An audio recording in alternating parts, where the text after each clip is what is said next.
Regardless of path or discipline, teachers of spiritual principles agree on this point. Freedom comes when limitation is overcome.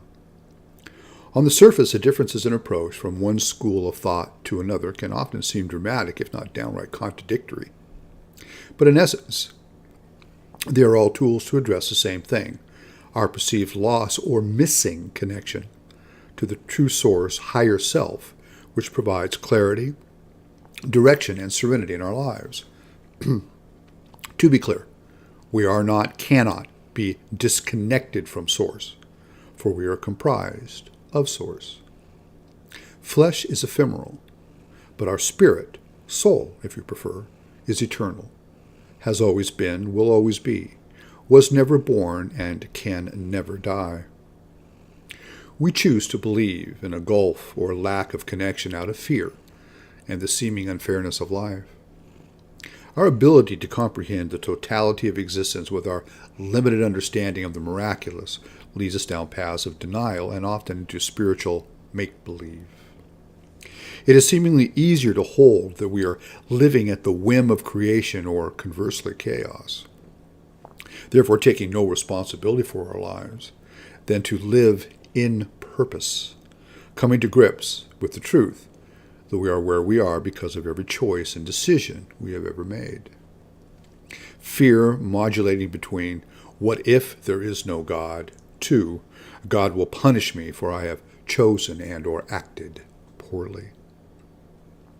In truth, when we know who walks beside us every day on this path we have chosen, we will never be afraid again.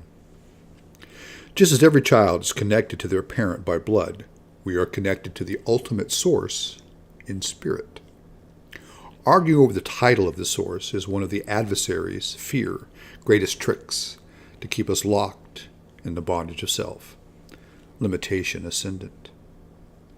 To free ourselves from the self-imposed fetters on our spiritual life, we must strip away the lurking fears holding us back and step out in faith, the faith generated from the certainty of our true connection with Source. Living any other way is existence restricted, fear rather than faith dominant. Living in the light desired, but giving in to the carnal, always beckoning shadows of limitation thinking. Fear's handmaiden.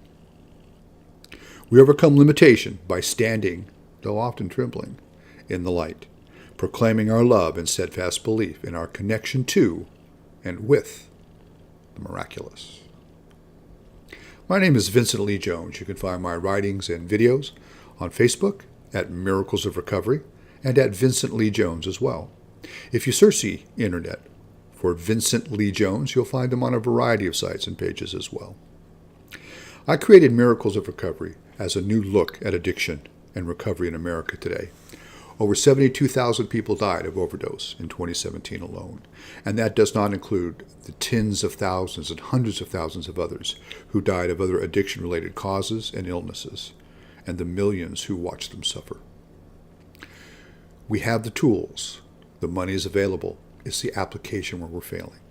Help me to establish real aftercare for all who suffer from addiction. 12-step recovery is great, but it's not for all. We need to provide paths and modalities for all who suffer, for addiction and recovery is as much an art as it is a science. miraclesofrecovery.com. My name is Vincent Lee Jones. Have a blessed day.